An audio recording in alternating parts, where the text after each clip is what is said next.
Hey everyone, welcome back to Tech Savvy. In today's video, I am going to show you how to autosave chats on Snapchat.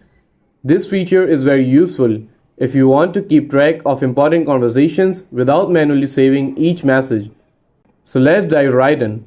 Okay, so the first step you have to do is to open up the Snapchat app on your phone. Once you are in the app, swipe right from the camera screen to go to the chat screen. Here, you will see a list of your recent conversations. Now, tap on the chat that you want to autosave messages from. This will open the conversation. In the chat, tap on the Friends Bitmoji or profile icon at the top left corner of the screen. This will open up the Friends profile page.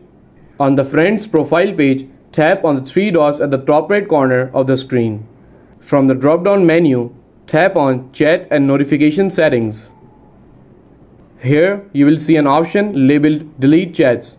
Tap on it, and now you have to tap on 24 hours after viewing. And that's it. Now you know how to autosave your Snapchat chats. If you found this video helpful, please give it a thumbs up and don't forget to subscribe to Tech Savvy for more helpful content. Thanks for watching.